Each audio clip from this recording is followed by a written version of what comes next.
सभी जनपद बिजनौर निवासियों को मेरा नमस्ते और सभी जनपद के सभी मुस्लिम भाइयों को ईद की शुभकामनाएं, क्योंकि कल ईद उल फितर है और मैं अपनी तरफ से सभी को अपनी शुभकामनाएं कर रहा हूं। और आज यहाँ फाइट कोरोना टीम के माध्यम से मैं जनपद निवासियों से कोरोना के लिए बातचीत के लिए आया हूँ। इसके लिए सबसे पहले मैं बिजनौर पुलिस अधीक्षक श्री संजीव त्यागी जी, पुलिस अधीक्षक नगर श्री मिश्रा जी और इस कोरोना फाइट पेज के मेन सूत्रधार सीओ अफजलगढ़ महेश कुमार जी का मैं हार्दिक रूप से धन्यवाद करता हूं कि उन्होंने सही जानकारी देने के लिए ये माध्यम चुना। डिजिटल है, सब लोगों को आसानी से जानकारी मिल जाती है और इसके लिए इससे आसान और अधिक लोगों में जो जानकारी पहुंचाई जा सके कोई और माध्यम नहीं हो सकता। मैं यहाँ पर दो चीज़ों के लिए आप सब लोगों से बात करूँगा, एक होम्योपैथी की और दूसरे एक सामाजिक व्यक्ति होने के नाते। सामाजिक व्यक्ति होने के नाते मैं एक जो अपने बात कहना चाहता हूँ वो ये है कि हम लोग अभी अपनी सहायता के लिए ढूंढ रहे हैं, कहीं बाहर से सहायता आएगी, कोई और करेगा। सरकारी तौर से भी हम चाहते हैं सरकार अपने तरीके से करे, लेकिन इसी समय हमारे समाज में अभी 3 लोग हैं। वो 3 लोग हैं हमारे मजदूर भाई जिनके पास मेहनत है, हमारे किसान भाई जिनके पास अन्न है, दूसरे धनी व्यक्ति जिनके पास धन है। अगर हम आपस में सामंजस्य करके चलें तो समाज में कोई परेशानी नहीं खड़ी होने वाली। जैसे पहले जो ग्रामीण अंचल के लोग हैं वो अच्छी तरह जानते हैं कि वाटर एक्सचेंज इकोनॉमिक होती थी कि अनाज के बदले सब चीज़ें हमें प्राप्त होती थी। ऐसे ही करना होगा, मजदूर को मेहनत के बदले अन्न मिले, पैसा मिले, किसान को कामगार मिले और अपना अन्न बेच सके। ये तो बात हुई समाज की। अब आते हैं होम्योपैथी का। मैं एक होम्योपैथिक चिकित्सक होने के नाते पिछले 26 वर्षों से जनपद बिजनौर में अपनी सेवा दे रहा हूँ। मेरा clinic barrage road, barrage colony के सामने बिजनौर में है। कोरोना एक ऐसी महामारी है जिसके प्रति लोगों में एक बहुत डर है और आशंकाएं हैं। डर के क्यों है? क्योंकि आशंकाएं हैं। उन अभी आशंकाओं का, भ्रांतियों का हमारा निवारण नहीं हो रहा है। जैसे कि कोरोना होगा कैसे। अब 2 शब्द आते हैं, कोरोना और कोविड-19। इन 2 शब्दों का अंतर समझना बहुत जरूरी है। कोरोना वायरस इन्फेक्टेड कोई भी व्यक्ति हो सकता है। ऐसा व्यक्ति भी हो सकता है जिसको पता ना हो और वो इन्फेक्टेड हो। लेकिन जब इन्फेक्टेड व्यक्ति में बीमारी के सिम्टम्स आ जाएंगे तो वो कोविड-19 कहलाएगा। जैसे किसी को कोरोना वायरस पॉजिटिव हुआ, क्योंकि ये हम वायरस के आरएनए से टेस्ट करके पता लगाते हैं कि इस व्यक्ति में इन्फेक्शन है।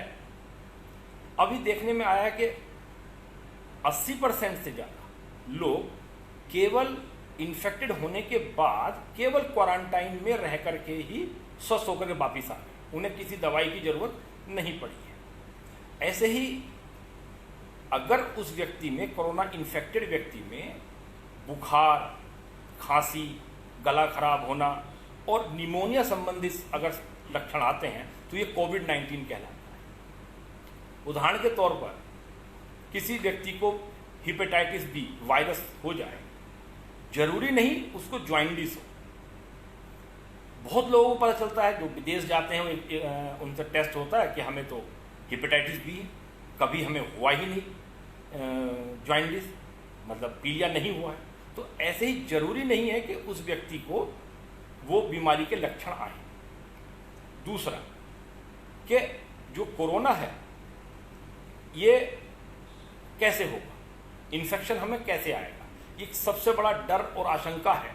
जैसे अगर हम किसी भी कोरोना इन्फेक्टेड व्यक्ति या उसकी नाक और लार के स्राव के कांटेक्ट में 30 मिनट से ज़्यादा रहेंगे तभी हम कोरोना से ग्रसित होंगे, कोविड-19 की तरफ या वायरस से।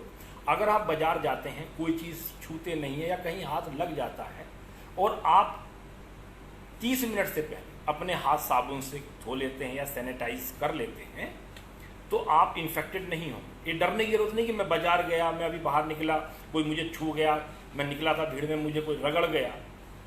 तो अगर ऐसा होगा तो कोरोना नहीं होने का। हमें 30 मिनट का कांटेक्ट जरूरी है। जैसे टीवी में, तपेदिक में 6 घंटे या उससे अधिक का कांटेक्ट जरूरी है। अगर उससे अधिक का कांटेक्ट होगा तभी आप टीबी से बीमार होंगे। 1 घंटा, 2 घंटा, 3 घंटा होंगे तो आप बीमार नहीं होने वाले। और आधे घंटे में भी अगर आप इन्फेक्टेड होते हैं, उसके बाद सारा इम्यूनिटी का खेल है कि आपके शरीर में कितनी इम्यूनिटी है। अगर किसी की इम्यूनिटी अच्छी है तो वो कोविड-19 की तरफ नहीं जाएगा। और कोविड-19 या कोरोना के प्रति आपकी जो इम्यूनिटी है वो सबसे ज़्यादा जो बनाते हैं शरीर, उसके लिए विटामिन सी और जिंक बहुत ही कारगर साबित होता है। विटामिन सी के लिए आप नींबू, संतरा, मौसमी ये फल इस्तेमाल कर सकते हैं। जिंक तिल में सबसे ज़्यादा होता है, तिलों में। अगर आप तिल इस्तेमाल करते हैं तो आपको जिंक मिल जाएगा। अनार में, अमरूद में, रसभरी में, ये मेन है। अगर आप ये संतुलित आहार फलाहार ले रहे हैं तो आपके अंदर जिंक की मात्रा कम नहीं होगी, अधिक रहेगी। और आप में इन्फेक्शन के बाद कोविड-19 होने की जो कहना चाहिए कि क्षमता है उससे आप बच जाएंगे। अपनी प्रतिरोध क्षमता बढ़ा करके आप उसको बच सकते हैं। अब रही बात इसमें होम्योपैथी का क्या है। होम्योपैथी वही काम करेगी कि आपकी प्रतिरोधक क्षमता बढ़ा सकती है। ऐसी दवाइयाँ होती हैं जो प्रतिरोधक क्षमता बढ़ाती है, बल्कि होम्योपैथी में जो इलाज होता है वह प्रतिरोधक क्षमता बढ़ाने के बाद ही होता है। जैसे वहाँ पर किसी भी बैक्टीरिया को मारा नहीं जाता, हमारे अंदर ही ऐसी दवाई दे, लक्षण के आधार पर दवाई दे करके आपकी जो प्रतिरोधक क्षमता है इतनी बढ़ा दी जाती है कि वो उस बैक्टीरिया और वायरस को बाहर कर दे और आगे दोबारा आपको बीमार होने से रोक सके। जैसे अभी सोशल मीडिया में बहुत आपको मिल जाएंगे कि आप ये दवाई लें, ये दवाई लें। जैसे अभी आर्सेनिक एल्बम का बहुत नाम आता है। आर्सेनिक एल्बम अगर बचाएगी तो हर एक को नहीं बचाएगी, क्योंकि वो एक दवाई किसी एक व्यक्ति को दी जा सकती है, सबको नहीं दी जा सकती, क्योंकि लक्षण के आधार पर है। जैसे आर्सेनिक एल्बम की प्रकृति जो होती है वो सर्द वाली होती है। अगर किसी व्यक्ति की सर्द लगने की ज़्यादा क्षमता है, मतलब जल्दी जल्दी सर्दी लगती है, वो बीमार पड़ता है, तो आर्सेनिक दी जा सकती है, अन्यथा नहीं दी जा सकती। जैसे अब यहाँ का मौसम, अपने उत्तर प्रदेश की बात करते हैं, यहाँ बहुत गर्मी है। इस समय यहाँ पर 40 के आसपास टेम्परेचर जाने लगा है, तो आर्सेनिक काम नहीं करेगी। इसके लिए हमें दूसरी दवाई खोजनी होगी। तो इसलिए जलवायु के आधार पर, स्थान के आधार पर हमें दवाइयों को चयन करना होगा हर व्यक्ति की प्रतिरोधक क्षमता बढ़ाने के लिए। ऐसा नहीं है कि आप एक ही दवाई दे दें, सब में बांट दें कि भैया सबकी बढ़ाएगी, ऐसा बिल्कुल नहीं है।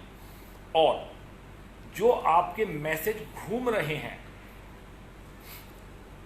व्हाट्सएप पर या फेसबुक पर, उसके लिए किसी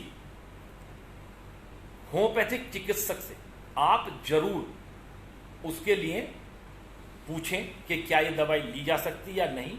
वो आपको बता सकता हाँ इस दवाई को लेने से आपकी प्रतिरोधक क्षमता बढ़ जाएगी। कोरोना में जो सबसे एक प्रमाणिक कार्य हुआ है वो आगरा के नेमिनाथ होम्योपैथिक मेडिकल कॉलेज में हुआ है, जिसमें केंद्रीय मंत्रालय, स्वास्थ्य मंत्रालय और ICMR के द्वारा होम्योपैथिक उपचार के परीक्षण के लिए जो केसेस दिए गए थे उनका उपचार किया गया और उसमें यह पाया गया 4 से 8 दिन में जो लोग लक्षण ग्रसित थे उनको लक्षण रहित कर दिया गया और उनकी 2 हफ्ते से पहले ही रिपोर्ट निगेटिव हुई। लेकिन अभी ये शोध है, इसको अभी केंद्र सरकार ने मान्यता अभी नहीं मिली है, वो अभी अंडर ट्रायल है। जब होगा तो बताया जाएगा और सभी भारतवासियों के लिए रखा जाएगा कि वो सबके लिए उपयोगी हो। अभी हम किसी एक दवाई पर नहीं पहुंचे। जहां तक होम्योपैथी का सवाल है, क्योंकि ये एक ही औषधि किसी एक के लिए होती है, तो ये नहीं कह सकते कि ये औषधि कोरोना से प्रतिरोधक क्षमता देगी या ये कोविड-19 को ठीक कर देगी। ऐसा अभी संभव नहीं हो पाया है। निकट भविष्य में उम्मीद है कि हम जरूर कर लेंगे। जो हमारा अभी शोध रखा है आगरा में, उसको हमारी केंद्र सरकार और ICMR जो संस्था है वो उसको मान्यता देगी और हम इसके लिए आगे होंगे।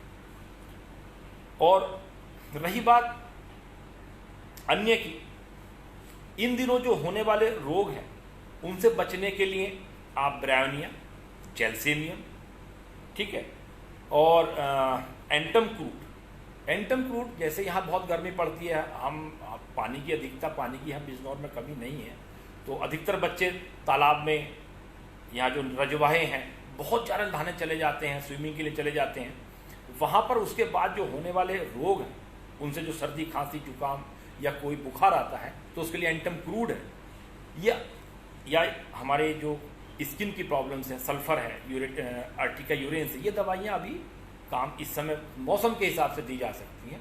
लेकिन फिर भी मैं कहूँगा किसी भी रोग के लिए अगर आप जरूर दवाई अगर चाहिए तो पहले आप किसी भी होम्योपैथ चिकित्सक से विचार विमर्श करें, तभी उस दवाई का उपयोग करें, क्योंकि ये एक बहुत ही सदी हुई एक पद्धति है जिसका केवल लक्षण के आधार पर किसी एक ही व्यक्ति को उसको दवाई दी जा सकती है। ऐसा नहीं है कि आप मान लीजिए खांसी होती है तो खांसी की दवाई सबको दे दी जाएगी, ऐसा बिल्कुल नहीं है।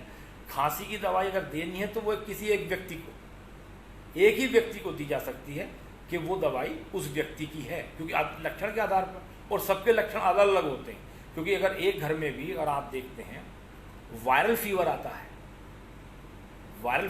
है तो सबके लक्षण अलग अलग होते हैं। किसी को प्यास ज़्यादा लगती है, किसी को सिर में दर्द ज़्यादा होता है, किसी के टांगों में दर्द ज़्यादा होता है। तो इसका मतलब होता है कि हमें दवाई लक्षण के आधार पर निर्धारित करनी होती है और इसके लिए आपको लक्षण का पूरा परीक्षण करने के बाद ही दवाई कोई भी होम्योपैथिक चिकित्सक निर्धारित कर सकता है। और अभी मैंने आपको डाइट के बारे में बता दिया क्या करना, संतुलित आहार लें और इसमें अमरूद, अनार, रसभरी और तिल ये जिंक की मात्रा बढ़ाते हैं, और नींबू, संतरा, मौसमी विटामिन सी की बढ़ाते हैं, और ये आपको किसी भी वायरल बीमारी से लड़ने के लिए आपको प्रतिरोधक क्षमता देते हैं।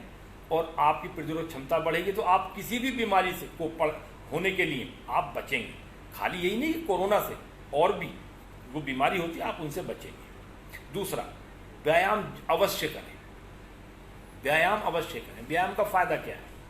देखिए, जितने भी बैक्टीरिया और वायरस हमारे शरीर में हैं वो अधिकतम एनारोबिक होते हैं, उनको ऑक्सीजन नहीं चाहिए होती, कार्बन डाइऑक्साइड चाहिए होती है। और अगर ये चाहिए होती है तो अगर हम व्यायाम करेंगे तो हमारा श्वसन प्रक्रिया बढ़ती है, जो कि हमारी 18 श्वसन पर मिनट होती है। ठीक है, 18 बार हम सांस लेते हैं 1 मिनट में, सामान्य था। और अगर हम व्यायाम करेंगे तो हमारे अधिक श्वसन क्रिया चलेगी, जितनी ज़्यादा चलेगी तो हमारी ऑक्सीजन ज़्यादा होगी और किसी भी बैक्टीरिया वायरस को ऑक्सीजन अधिक होने पर अपना इन्फेक्शन करने का मौका नहीं मिलता है। तो इसलिए जितनी आप व्यायाम करेंगे उतनी ऑक्सीजन जाएगी और आपकी जो प्रतिरोध क्षमता बढ़ेगी। जैसे कहा जाता है कि जुकाम में, खांसी में आप भाप लीजिए, उसके दो फायदे हैं। टेम्परेचर बढ़ेगा तो जो एक ऑप्टिमम तापमान है, उसके लिए बहुत अच्छा तापमान है बैक्टीरिया वायरस के लिए, उसे नहीं मिलेगा, वो मरने लगेगा। दूसरा, पानी में हाइड्रोजन ऑक्सीजन होता है, उस हवा में ऑक्सीजन की मात्रा बढ़ जाती है और आप जब उसको इनहेल करते हैं तो जो नाक में या हमारे श्वसन नली में जो भी बैक्टीरिया वायरस होता है वो मर जाता है, उसे उसका इन्फेक्शन करने का मौका नहीं मिलता। ऐसा ही कोरोना में अगर आप गर्म पानी पिए दिन में 3 बार और रात को सोते समय और एक सुबह के समय पानी उबाल करके नाक से सांस ले लें, ज़्यादा नहीं, मुश्किल से 15 सांस आप अंदर खींच लें, तो आपके अंदर जो इन्फेक्शन होने की चांसेस हैं, जो आपके एक बनती है व्यवस्था, उसको आप तोड़ सकते हैं। दूसरा, आप अगर ग्लव्स पहनते हैं तो ऐसा नहीं है आप ग्लव्स पहन करके बच गए, ग्लव्स के ऊपर भी इन्फेक्शन आएगा और आपको ग्लव्स को भी सैनिटाइज करना होगा।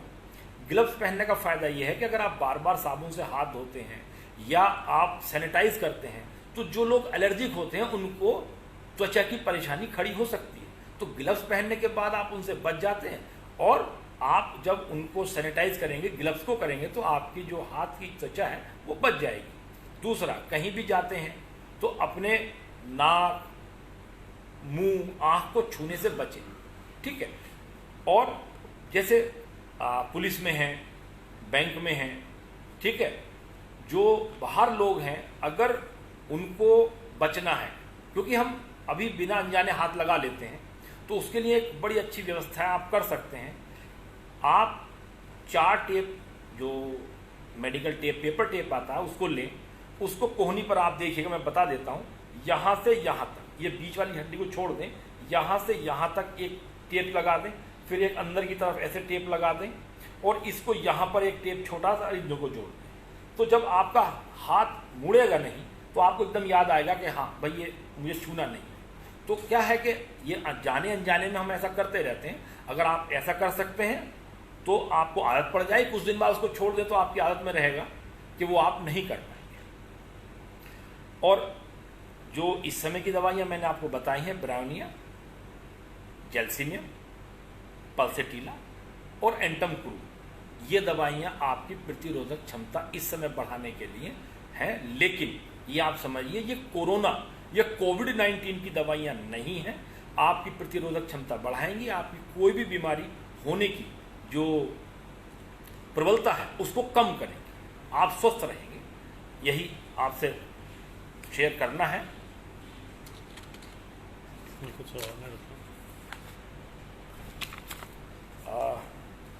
तारिक अजीम साहब पूछते हैं, सर क्या होम्योपैथी में हकलाने की दवाई भी है? बिल्कुल है।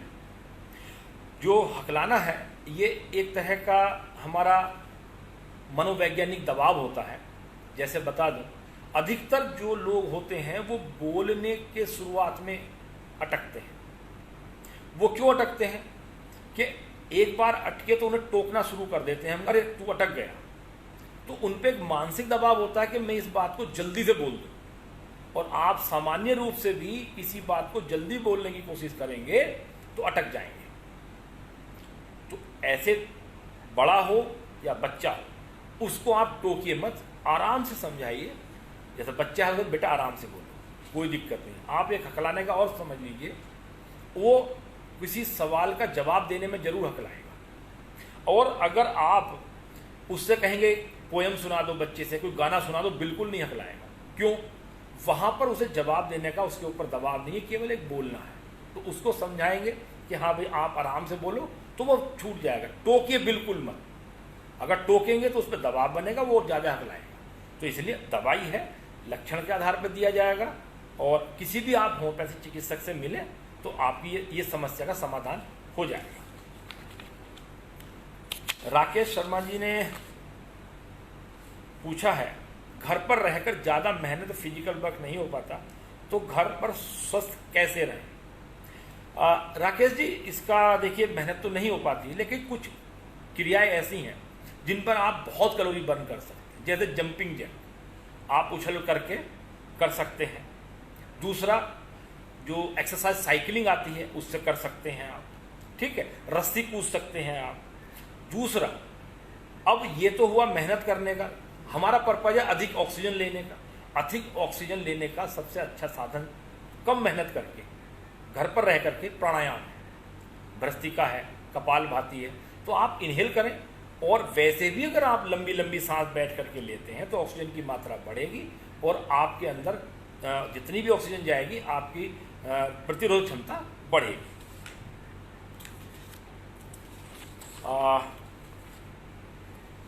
ये ग्रीन टेक हेल्थ केयर ने पूछा है, छींक बहुत आती है या जब घर में झाड़ू लग रही हो तो छींक के साथ नाक से पानी आता है, ठंडा गर्म पानी पिए छींकें आती हैं जिससे बॉडी में पेन होता है। इंग्लिश मेडिसिन फ्लोक्साफेनेडिन विद मोन्टेलुकाट ले रहे हैं, क्या ऐसी कोई दवा इम्यून के साथ सब कुछ ठीक कर दे? बिल्कुल है। देखिए, आपको धूल से एलर्जी है, इसके लिए मैं आपको बता देता हूं, अगर धूल से एलर्जी है और छींकें आ रही हैं आपको, तो इसके लिए आप दवाई एलियम सीपा आती है, ठीक है, एलियम सीपा। इसकी आप लो डोज मतलब 30 में या 6 में दिन में 2 बार सुबह शाम लें। धीरे धीरे आपकी ये समस्या खत्म हो जाएगी और ये दवाई आपकी छूट जाएगी। एक आसिम हुसैन पूछते हैं, इनकी पत्नी को टेनिस एल्बो और जोड़ों में दर्द है, होम्योपैथी कारगर उपाय बताइए। देखिए, टेनिस एल्बो ये महिलाओं में अधिकतर होता है। कारण क्या है?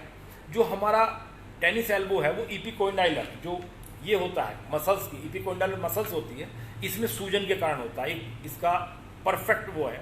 लेकिन होता क्यों है कि इसके जो पर्टिकुलर मूवमेंट है, जैसे हाथ ये करना, ऐसे करना, ये महिलाओं के पास जैसे रमचा चलाना है कढ़ाई में, झाड़ू लगाना है, हाथ धोना है, ये सब काम से ही ये बढ़ता है।